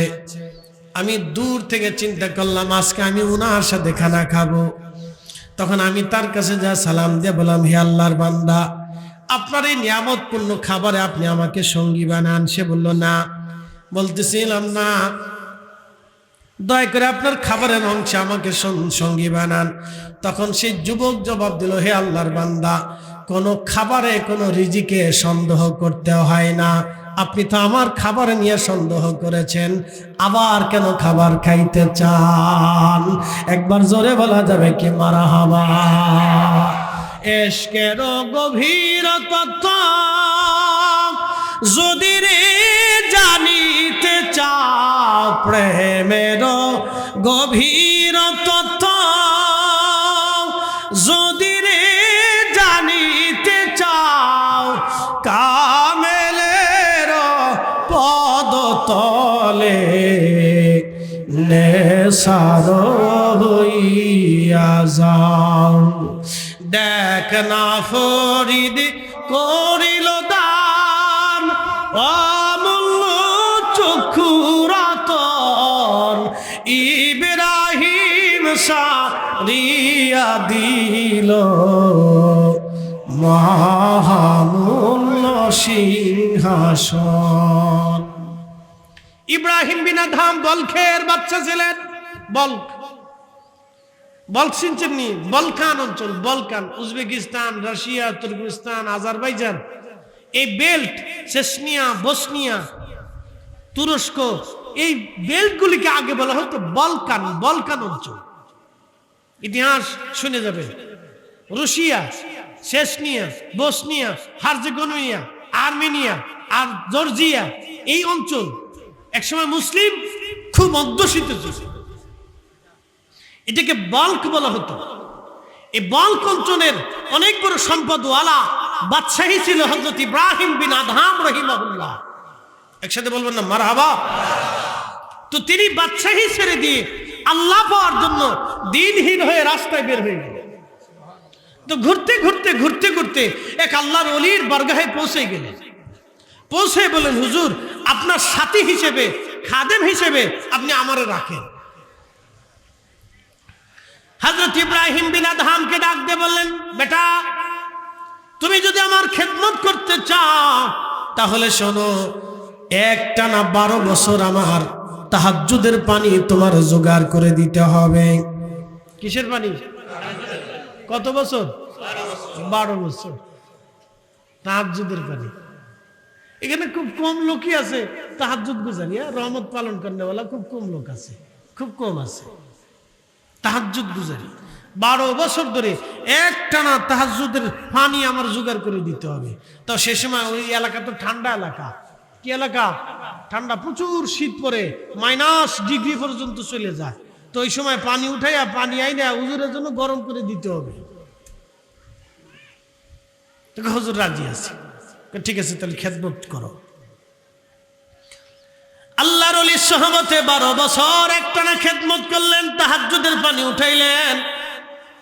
বুঝতেই পারতেছেন যাটা না কথা না, তাহাজ্জুদের সময় পানি আনবে, নির্দিষ্ট সময় ঘুম থেকে উঠতে হবে, আবার পানি আনবে, পানি এনে সেই পানি গরম করবে, গরম করে হুজুরকে ডেকে হুজুরের কাছে দিবে, হুজুর ওযু করবে, নামাজ পড়বে, নিজেও তাহাজ্জুদ পড়বে, হুজুরও পড়বে। এইভাবে 12টা বছর পার হয়ে গেল। 12 বছর পার হয়ে যাওয়ার পরে আল্লাহর ওলি বললেন, বাবারে আজকেও পানি নিয়ে আসো। শেষ দিন 12 বছর যেই দিন শেষ হবে সেদিন ফজরের তাহাজ্জুদের সময় পানি আনতে গেলেন। আল্লাহর ওলি তার পীর ভাইকে পাঠাই দিয়ে বলেন, বাবা যাও, তাকে একটু পরীক্ষা করে আসো। পরীক্ষাটা কি? পরীক্ষাটা হলো পানি উঠানো নিয়ে তুমি তার সাথে ঝগড়া বাঁধাবা, দেখি তার রিয়াকশনটা কি আসে। 12 বছর খেদমতের ফজিলত কি আসে একটু বুঝবো। 12 বছর খেদমতের ফজিলত কি আসে একটু বুঝতে চাই। এই লাড়াচাড়া দিয়েন না, যারা জাকির ভাই আছেন শুনে যান, যারা জাকির ভাই আছেন শুনে যান। সভাপতির পদ চলে গেলে হে বিরাট বড় বেজার হয়ে যায়। আসেন এবার আসেন, জায়গা মতো চলে এসেছি। দাদা রাগ করেন না, সভাপতির পদ চলে গেলে বিরাট বেজার হয়ে যায়। এবার আসেন, জায়গা মতো আইছি, দেখা যাক কি হয়। তো পীর মুর্শিদ পরীক্ষা করার জন্য পীর ভাইকে পাঠাইছে, যাও তুমি তার সাথে একটু ঝগড়া বাঁধাও, তার কি প্রতিক্রিয়া হয় পরে রেজাল্ট দেব। সে পানি উঠাইতে গেছে, সেও পানি উঠাইতে গেছে। তো পানি উঠাইতে যাইয়া ওই মুরিদ ভাই, পীর ভাই হযরতে ইব্রাহিম বিন আদহামের সাথে ঝগড়া বাঁধাই দিছে। তো ইব্রাহিম বিন আদহাম তো আগে রাজা ছিলেন, বাদশা ছিলেন। তো সে বাদশা যদি গরিব হয় কিন্তু বাদশাই নজর যায় না, আর ফকির যদি রাজা হয় তাহলে তো ফকিরেরই নজর যায় না। এই জন্য আত্মীয়তা করার আগে বুঝে সুঝে করে। ছোট লোকের সাথে আত্মীয়তা করবেন না। যারা যৌতুক চায় ওরে 14 গোষ্ঠী তালাক দিয়ে দিবেন, ওর সাথে আত্মীয়তা করা যাবেই না, ও ছোট লোক। যাই আসতে কালকে জোরে বলেন, ছোট লোক, এর সাথে আত্মীয়তা করবেন না, মনে রেখে। বাচ্চা যদি গরিব হয় তো বাচ্চাই নজর যায় না, আর ছোট লোক যদি ধনী হয়ে যায় তো ছোট লোকই নজর যায় না, মনে রেখে। খুব ভালো করে শুনবেন। ইব্রাহিম বিন আদহাম বাচ্চা ছিলেন, পীর ভাইয়ের সাথে ঝগড়া হলো। একটা পর্যায়ে রাগান্বিত ভাবে পীর ভাইয়ের মুখের মধ্যে একটু থাপ্পড় মেরে বলেন, ফট ফট মেরে দিয়েছে একটা। রেজাল্ট হয়ে গেছে, পরীক্ষা হয়ে গেছে, ফাইনাল পরীক্ষা শেষ। ফজরের নামাজ কালাম পড়িয়া হুজুরের সামনে এসে বলতেছে, হুজুর 12 বছর তাহাজ্জুদের পানি জোগাড় করছি, আমার কি এখন ছুটি হয়েছে? বলতেছে, বেটা ইব্রাহিম বিন আদহাম, 12 বছর তো তাহাজ্জুদের পানি জোগাড় করলা, তাহাজ্জুদ তো বাবা পড়লা, কিন্তু বাদশাহীর নজর এখনো যায় নাই। অহংকার এখনো, একসাথে বলেন, অহংকার এখনো, অহংকার এখনো। মানুষ ভালো করে শুনবেন, আমি সব মানুষকে বলতেছি, হিন্দু মুসলমান সবাইকে বলতেছি, অহংকার যে করছে তার ধ্বংস এসে গেছে। কথা বলে ঠিক কিনা? অহংকার করা যাবে না, নেভার, কখনোই না। অহংকার যার আসবে সেই শেষে। অহংকার একমাত্র আল্লাহর চাদর, এটা ধরবেন না, সাবধান, কখনোই ধরবেন না। অহংকার আল্লাহর চাদর, এটা ধরবেন না।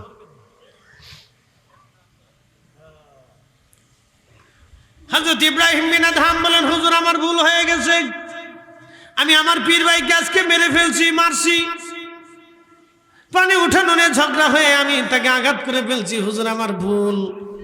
তখন বললেন, বাবারে আরো 12 বছর পানি উঠাইতে হবে, আরো 12 বছর। কত বছর? 12 বছর ধরে পানি উঠাইলেন, 12 বছর পানি উঠাইলেন। 24 বছর পরে হুজুর আবার পরীক্ষা করার জন্য আর একজন পীর ভাইকে পাঠাইলেন, যাও আজকে পানি উঠানো নিয়ে আমার ইব্রাহিমের সাথে ঝগড়া বাঁধাবা, দেখি তার প্রতিক্রিয়া কি আসে। 24 বছরের শেষ দিনে যখন পানি উঠাইতে গেলেন, আহা, ঠিক ইব্রাহিম বিন আদম রহমাতুল্লাহর সাথে ঝগড়া হলো।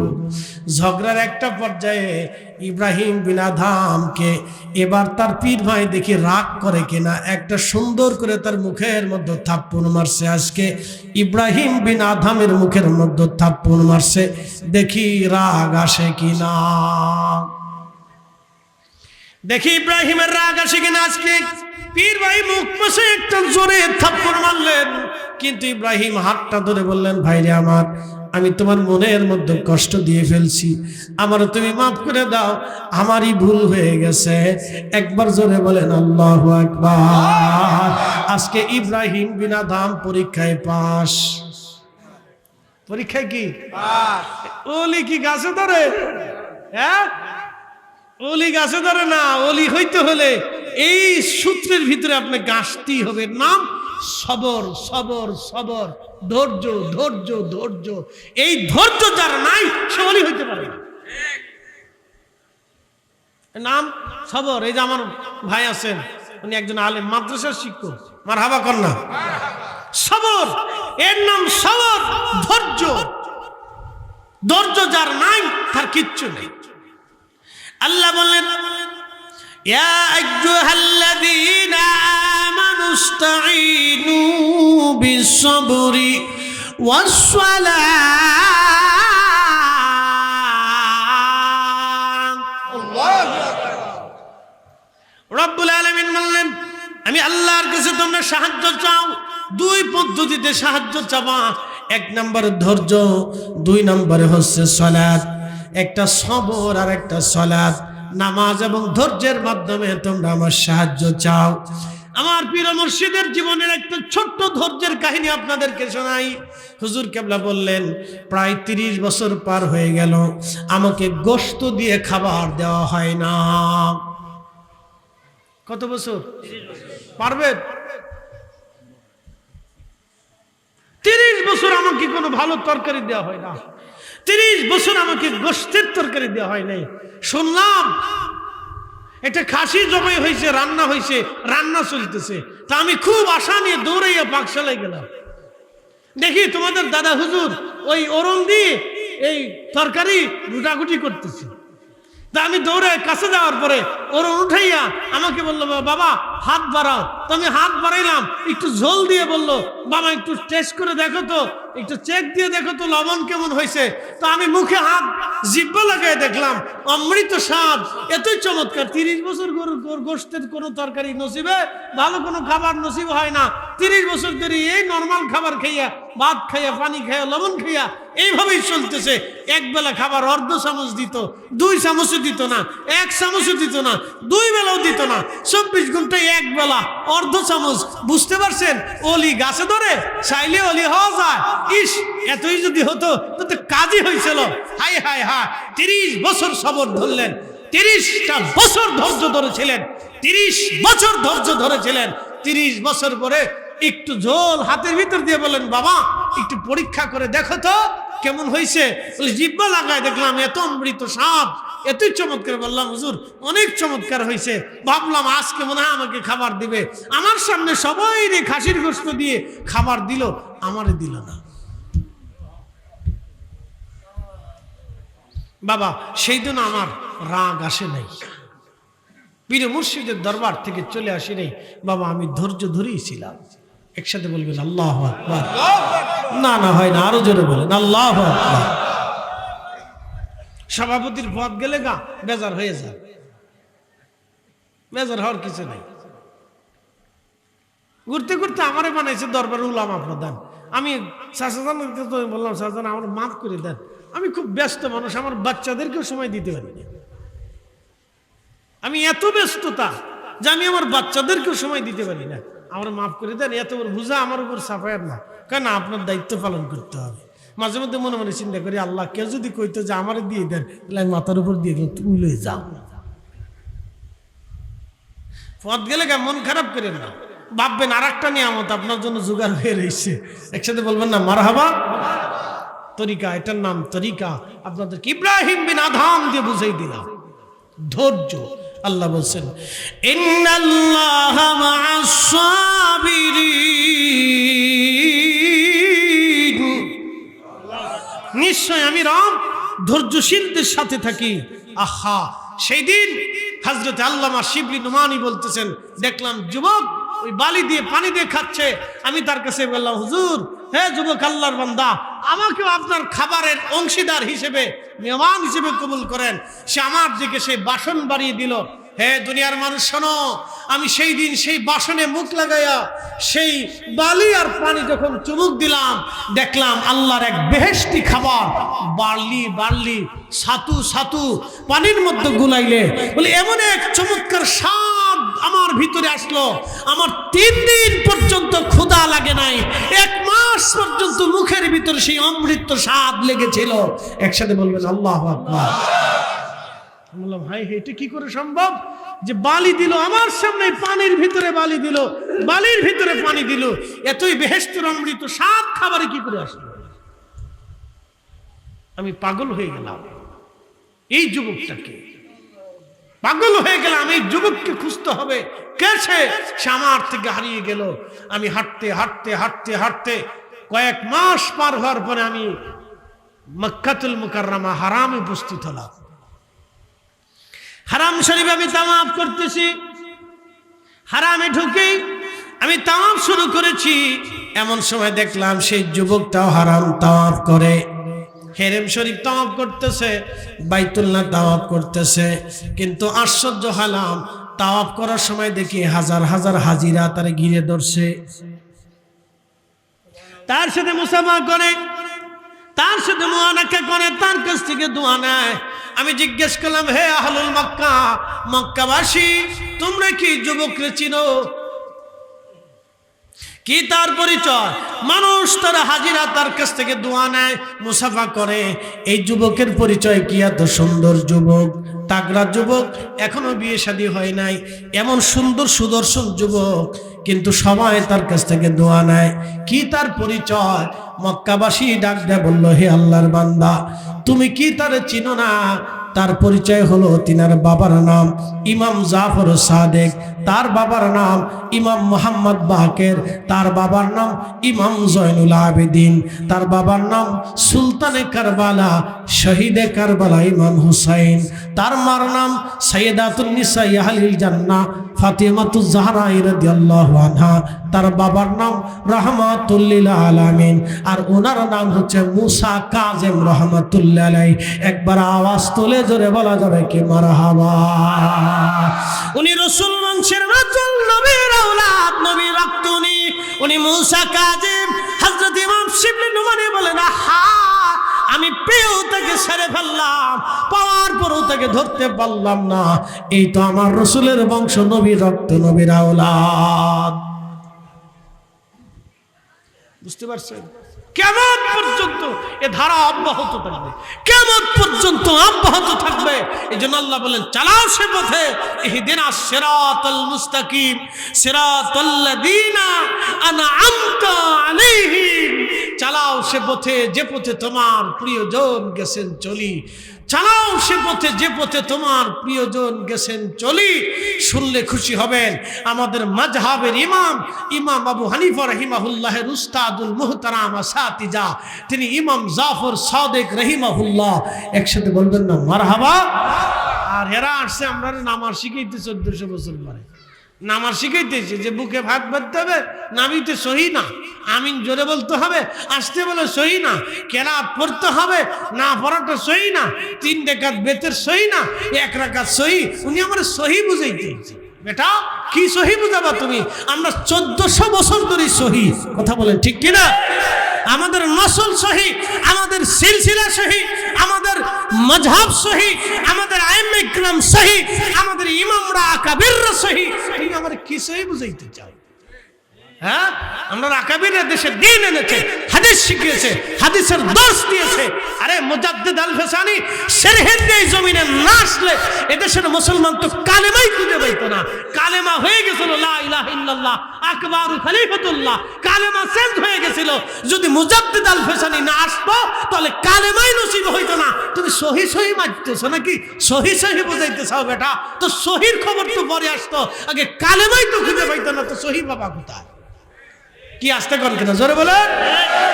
মুজাদ্দিদ আল ফেসানি না আসলে তো কালেমাই খুঁজে পাও না। আমরা এই তরিকার ইমাম এদেশে না আসলে তো তুমি কালেমাই খুঁজে পাও না। সম্রাট আকবর তো চালু করে ফেললো লা ইলাহা ইল্লাল্লাহ আকবারু খলিফাতুল্লাহ লা হাওলা ওয়ালা কুওয়াতা ইল্লা বিল্লাহ। কালেমা পর্যন্ত চেঞ্জ করলো, আজান বন্ধ করে দিল, একামত বন্ধ করে দিল, সালাম পর্যন্ত বন্ধ করে দিয়ে বললো সালামের পরিবর্তে হবে জাল্লে জালালহু। সালামের পরিবর্তে কি চালাইছিল জানেন? জাল্লে জালালহু লা হাওলা ওয়ালা কুওয়াতা ইল্লা বিল্লাহ। সালাম বাদ দিয়ে দিল, মাদ্রাসায় তালা মেরে দিল, মসজিদের আজান বন্ধ হয়ে গেল, গরু কুরবানি পর্যন্ত মুসলমান করা নিষিদ্ধ হয়ে গেল। কি বুঝতেছে? সেই সময় দাঁড়িয়ে গেলেন হযরতে শাইখুনা ইমামুনা ইমামুত তরিকাত रहनुमाए शरीयत हजरत मुजाद्दिद अल फिसानी सरहिंदी फारूकी हजरत उमर রাদিয়াল্লাহু আনহুর বংশধর হযরত ওমরের রক্ত সেই সময় এই উপমহাদেশে তিনি আকবরের বিরুদ্ধে দাঁড়িয়ে গেলেন, সম্রাট জাহাঙ্গীরের বিরুদ্ধে মাথা উঁচু করে দাঁড়িয়ে গেলেন। এই তোমাদের এই সমস্ত বানানো ধর্ম এই জমিনে চলবে না, খোদার জমিনে খোদার দ্বীন চলবে।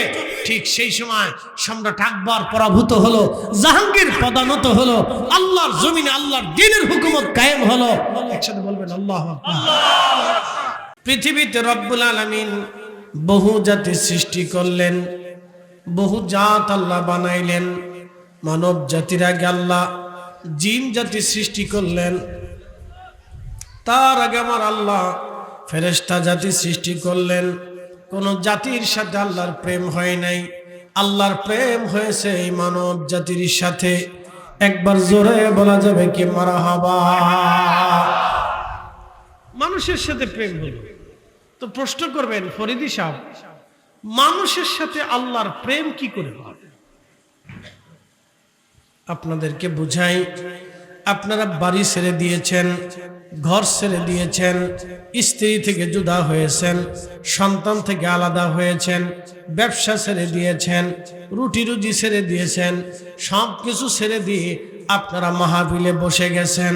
বলেন তো কার জন্যে? এতে কোনো সন্দেহ নাই, এটাই আল্লাহর সাথে প্রেম। আল্লাহ বানাইলেন কত জাতি, হইল না তোর প্রেম প্রীতি, অবশেষে মানুষ বানায় প্রেমের কারণে। প্রেমের ডরি বান্ধরে মদিনার শনে, মানুষ বানাইছে আল্লাহ প্রেমের কারণে। বলেন মানুষ বানাইছে আল্লাহ প্রেমের কারণে, প্রেমের ডরি বান্ধরে মদিনার শনে। আল্লাহ জিন বানাইলেন, জিনদের সাথে আল্লাহর প্রেম হলো না। আল্লাহ ফেরেশতা বানাইলেন, ফেরেশতাদের সাথে আল্লাহ প্রেম হলো না। আল্লাহ সব ফেরেশতাদেরকে ডাকলেন, ডাকার পরে সব ফেরেশতাদের সামনে আল্লাহ বললেন, ইন্নী জাইলুন ফিল আরদি খলিফা। আরে শয়তান যেমনে পারতেছে এমনি খালি ঢুকার চেষ্টা করতেছে, এটা একটু তাড়াই দেন। একসাথে বলেন তো, লা হাওলা ওয়ালা কুওয়াতা ইল্লা বিল্লাহ। আর শোয়ার জায়গা পেল না, একটু লাঠি দিয়ে তারা, ওর মালিক মনে এখানে কোথাও আছে, আপনি নি? আরে এর লেগে তো ঘটনা কি ধরা পড়ে গেছে, কারেন্টের পর ধরা পড়ে গেছে। আমরা ওয়াজ করতে দিবেন না, শুনতে দিবেন না, আপনি লইয়ে ওই কোনার চলে যান, উপায় নাই, নিয়ে যান নিয়ে যান। ও বুঝতো না, বুঝতো না, মালিক পাহারা দিতেছে, ওর থেকে বুঝে যান। এর থেকে অনেক ওয়াজ আছে। কুকুরে মালিক ভক্ত, ও জীবন দিবে তো মালিকের সাথে বেইমানি করবে না, কথা বলেন ঠিক কিনা? ও জীবন দিবে তো মালিকের সাথে বেইমানি করবে না। আমরা আমাদের সবকিছু ভুলে যাই, আল্লাহর সাথে বেইমানি করি। কথা কান জোরে বলেন, কার সাথে বেইমানি করি? আল্লাহর সাথে বেইমানি করি। আমরা মালিকের সাথে বেইমানি করি, অনেক বড় নাফরমানি করি। এই জন্য আল্লাহ কোরআনে আমাদেরকে নির্দেশনা দিচ্ছেন, ইয়া মাশারাল জিন্নি ওয়াল ইনসি ইন ইসতাতাতুম আন তানফুযু মিন আকতারিস সামাওয়াতি ওয়াল আরদি ফানফুযু লা তানফুযুনা ইল্লা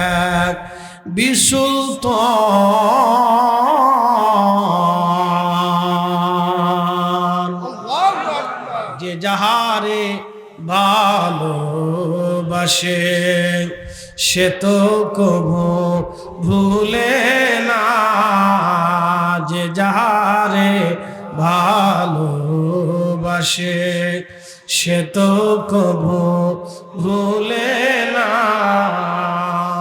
মৌলা তোমায় ভালোবাসে, রসূল তোমায় ভালোবাসে, তুমি তারে ভুইল না। যে যাহারে ভালোবাসে সে তো কবু ভুলে না।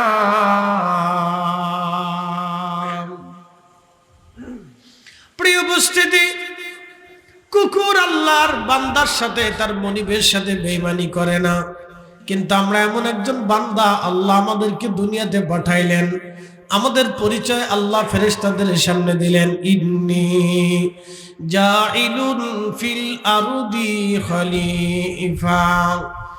হে ফেরেশতারা, তোমরা শোনো, আমি রব্বুল আলামিন, আমি দুনিয়াতে আমি আমার খলিফা পাঠাবো, প্রতিনিধি পাঠাবো। আমি আল্লাহ প্রতিনিধি পাঠাবো, আমার খলিফা পাঠাবো। সেই দিন ফেরেশতারা আপত্তি করলো, কালু আতাজআলু ফিহা মান ইউফসিদু ফিহা ওয়া ইয়াসফিকুদ দিমা। ও রব্বুল আলামিন, আপনি এমন কি খলিফা দুনিয়াতে পাঠাবেন যারা মারামারি করবে, ফাসাদ বাঁধাবে, রক্তপাত করবে, বিশৃঙ্খলা করবে, হত্যাযজ্ঞ করবে, অশান্তি বিশৃঙ্খলা বাঁধাবে, এমন জাতিকে আপনি দুনিয়ার মধ্যে পাঠাবেন? আল্লাহ, আপনি কি এমন জাত দুনিয়াতে পাঠাবেন যারা পৃথিবীতে বিশৃঙ্খলা করবে, অশান্তি বাঁধাবে, যুদ্ধ বিগ্রহ করবে, খুন খারাপি করবে, কাটাকাটি করবে, মারামারি করবে? কয়েকদিন আগেও খবরে দেখলাম একটা ছেলে নিজের বাপ মাকে নেশার টাকা না পাইয়া বাবা মারে হত্যা করিয়া নিজের ঘরের ভিতরে দাফন করে রাখছে। কি বুঝলেন? এই জন্য ছেলে মেয়ে খালি জন্ম দিয়ে ইঁদুরের মতো ছেড়ে দিলে হবে না, ওঠে একবারে 100 একবারে দুর্বীক্ষণ দিয়ে, অনুবীক্ষণ দিয়ে তারে পর্যবেক্ষণে রাখতে হবে, এটা করেটা কি। তাই না? আপনার জীবনের কোনো নিরাপত্তা নেই। একটা ছেলে একটা মেয়ে যদি একবার নেশাগ্রস্ত হয়ে যায়, আপনি কিছু করতে পারবেন না, কিন্তু সর্বনাশ হয়ে যাবে। আপনি বুঝতে পারতেছেন, সর্বনাশ হয়ে যাবে। আর এক বাবাকে দেখলাম নিজের মেয়েকে হত্যা করছে, ছোট্ট মেয়ে হত্যা করে ফেলছে, কোনো অনুভূতি নেই। লোকেরা জিজ্ঞেস করতেছে, তুই তোর নিজের সন্তানকে হত্যা করলি? বলে, খাইতে দিতে পারি না, মেরে ফেলছে। মানে ও নেশাগ্রস্ত।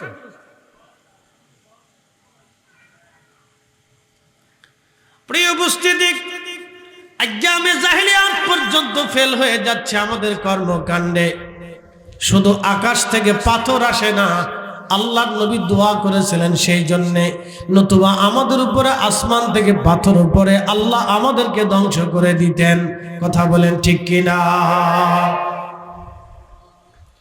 ফেরেশতারা সেই দিন বললেন, আল্লাহ এমন জাতিকে দুনিয়াতে পাঠাবেন যারা ফাসাদ বাঁধাবে, মারামারি করবে, রক্তপাত করবে। আল্লাহ রাব্বুল আলামিন সেদিন একটা জবাব দিলেন, ক্বালা ইন্নী আ'লামু মা লা তা'লামুন, আমি যা জানি তোমরা তা জানো না। এই জানাটা হলো নূরে মুহাম্মদী দুনিয়াতে মানুষের বেশে, মানুষের বংশে, মানুষের নসলে, মানুষের ভিতরে নূরে মুহাম্মদী আসবে। এটা ফেরেশতারা কখনোই জানতো না। একবার জোরে বলা যাবে কি মারহাবা? এই মানুষের সাথে আল্লাহর প্রেম হবে, ফেরেশতারা জানতো না। এই মানুষের সাথে আল্লাহর প্রেম হবে, ফেরেশতারা জানতো না। এই মানুষের ভিতরে আল্লাহ তার ওলি হবে, ফেরেশতারা জানতো না। ফেরেশতারা জানতো না এই মানুষের ভিতরে মানুষের সাথে আল্লাহর প্রেম হবে, এই মানুষের সাথে আল্লাহর প্রেম হবে, ফেরেশতারা জানতো না। একজন বৃদ্ধ মানুষ, সামনে শীত আসতেছে, ঘর থেকে উঠে ঠান্ডা পানিতে অজু করলো। অজু করলে সেই ফজরের সময়ে কম্বল মোড়া দিয়ে কাঁপতে কাঁপতে কাঁপতে কাঁপতে মসজিদে আসলো। বলেন তো আল্লাহর অনুভূতি কি? রাগ না ক্ষমা? না, জোরে বলেন, রাগ না ক্ষমা? ওই লোকের উপরে আল্লাহর কি রাগ হবে না ক্ষমা হবে? রাগ করবে না দয়া করবে? বৃদ্ধকালে যে হাত পা কাঁপতে কাঁপতে মসজিদ আসছে, ওই বান্দার প্রতি আল্লাহর দয়া হবে, ওই বান্দার প্রতি আল্লাহর দয়া লাগবে, দয়া লাগবে। ওই বান্দার সাথে আল্লাহর প্রেম হয় যে বান্দা প্রচন্ড শীতের ভিতরেও কাঁপতে কাঁপতে কাঁপতে কাঁপতে তারপরে নামাজের কাতারে দাঁড়ায় যায়। ওই বান্দার প্রতি আল্লাহর দয়া লাগে যে বান্দা প্রচন্ড ক্ষুধা নিয়ে তৃষ্ণা নিয়ে রোজা রাখে কিন্তু রোজা ভাঙ্গে না। ইফতারির সময় আসলে ইফতারগুলি সামনে নিয়ে মানুষ যখন খাবার লড়াচড়া করে, পানি লড়াচড়া করে, খাবার লড়াচড়া করে, তখন আল্লাহ রাব্বুল আলামিন ফেরেশতাদেরকে ডাক দেয়, ও ফেরেশতারা, তোমরাই তো এই মানব জাতি সৃষ্টি করতে নিষেধ করেছিলাম। ফেরেশতারা, তোমরা সৃষ্টি করতে আপত্তি করেছিলা, তোমরা ভেটো দিয়েছিলা। দেখো আমার বান্দাদের সামনে খাবার আছে, পেটে ক্ষুধা আছে কিন্তু খাবার খায় না, বুকে তৃষ্ণা আছে, সামনে পানি আছে কিন্তু তারপরও তারা পানি পান করে না। ও ফেরেশতারা, তোমরা শুনে রাখো, এবার দেখো আমার বান্দারা আমি আল্লাহর ভয়ে পানিও পান করে না, খাবারও খায় না। ফেরেশতারা রে, তোরা সাক্ষী থাক, আমি আমার এই বান্দাদের জীবনের সব গুনাহগুলি মাফ করে দিলাম। আরো জোরে বলেন। এটা বান্দার সাথে আল্লাহর কি হয়? এটার নাম প্রেম। কিন্তু এই প্রেমের আরো গভীর তত্ত্ব আছে। এই গভীরতা যদি জানতে চান তাহলে একজন আল্লাহর ওলির হাতে হাত দেন। কথা বুঝেন নাই মনে হয়? এই প্রেমের আরো গভীরতা আছে। যদি আরো গভীরে ডুব দিতে চান তাহলে আল্লাহর ওলির হাতে হাত দেন। এশকের গভীর তত্ত্ব যদি রে জানিতে চাও, প্রেমের গভীর তত্ত্ব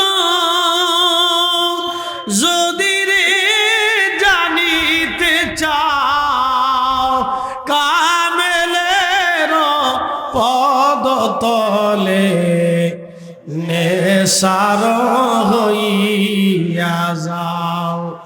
ওরে কামেলের পদতলে নেশার হইয়া যাও। সে সাধুর প্রেম সুধারণ, এটা সাহিত্যিক ভাষা। সে সাধুর, সাধু মানে কি? সাধু বলতে যিনি আল্লাহ বলা, ভাষায় বাংলা ভাষায় এইভাবে সাধু বলা হয়েছে। সে সাধুর প্রেম সুধারণ আসে যে জন পিপাসায়, ফয়েজ বিজলিতে যারো, যার তাজালি ঢেউ খেলা।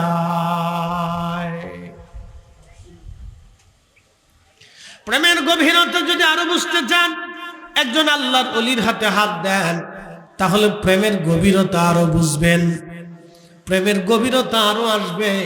এই প্রেমের গভীরে ডুব দিয়েছিলেন নবী আলাইহিমুস সালামরা। এত গভীরে গিয়েছিলেন হযরত ইব্রাহিম, যাকে আল্লাহ খলিলুল্লাহ বানাই দিলেন, আল্লাহ বন্ধু বানাইলেন। জোরে বলা যাবে কি মারহাবা। প্রেমের এত গভীরে সাইয়েদুনা ইব্রাহিম গেলেন, এত প্রেমের গভীরে তিনি ডুব দিলেন। মাওলার প্রেমে, আল্লাহর প্রেমে এত গভীরে তিনি ডুব দিলেন। হায় হায়, প্রেমের গভীরে ডুব দিয়া হযরত সাইয়েদুনা ইব্রাহিম আলাইহিস সালাতু ওয়াস সালাম খলিলুল্লাহ হয়ে গেলেন। হযরত ইব্রাহিমকে আগুনের মধ্যে ফেলে দিচ্ছে, জিবরাইল আলাইহিস সালাম এসে সামনে উপস্থিত। ওগো সাইয়েদুনা ইব্রাহিম, আপনি যদি বলেন আপনাকে আগুন থেকে তুলে ধরে রাখি। ইব্রাহিম ডাক দিয়ে বললেন, জিবরাইল, আমি সারা আর তো আল্লাহর এই জমিনে কোনো বান্দা নাই, কোনো নবী এই মুহূর্তে নাই।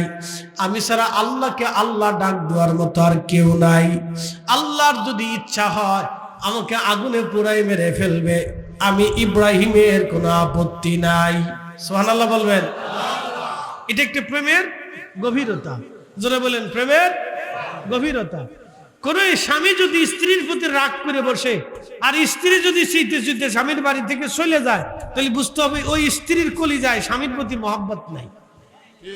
সূত্র সহজ, একবারে দারুণ সূত্র শিখে দিয়েছি। আমার আমির দাদার জীবনে আর কোনো চিন্তা নেই, কারণ উনি জানে যার জীবনেও কোনোদিন যাইতো না। আমরা পেরেশানির ভিতরে আছি। কোন স্ত্রী যদি স্বামী স্ত্রীর উপরে কোনো কারণবশত রাগ হয়ে গেছে, তখন স্ত্রী রাগারাগি করে বাড়ির থেকে বেরিয়ে চলে গেল, বুঝতে হবে ওই স্বামীর প্রতি স্ত্রীর মহব্বত নাই। স্বামীর রাগ হয়ে গেছে, তখন যদি স্ত্রী স্বামীর রাগ ভাঙ্গায়, তাহলে বুঝতে হবে এটা অরিজিনাল খাঁটি স্ত্রী। একসাথে বলবেন না মারহাবা? হ্যাঁ, বেডি নামের ওয়াজ শুনতেছে কেউ, হুজুর এই ওয়াজ কতদিন পরে গাইলো, এটা কেন 100 বছর আগে কইল না? মনে রাখেন, খাঁটি স্ত্রী। জীবনের সব ছেড়ে দিয়ে এই স্ত্রী ছেড়েন না বলে দিয়ে গেলাম। এটা হলো অরিজিনাল খাঁটি স্ত্রী। জীবনে সব ছাড়বেন, কিন্তু বিবি ছাড়বেন না। কারণ মনে রাখবেন, সে আপনাকে ছেড়ে কোনোদিন যাবে না। প্রিয় উপস্থিতি হাজিরিন, সাইয়েদনা ইব্রাহিম আল্লাহর সাথে প্রেমের গভীরে এত পরিমাণে চলে গেলেন, জিব্রাইল আমি ছাড়া তো রবের আর কেউ নাই জমিনে। আল্লাহ ডাকার মতো ইব্রাহিম রে, জিব্রাইল রে, যদি আমার রব চায় আমাকে পুরাই ফেলবে, আমি তাতেও রাজি আছি। আর আমার রব যদি আমাকে বাঁচায়, আমি তাতেও রাজি আছি। আমি সব আমার রবের ইচ্ছার উপরে ছেড়ে দিলাম। ঠিক তখনই আল্লাহ ডাক দিলেন, ইয়া নারু কুনি বারদাও ওয়া সালামান আলা ইব্রাহিম।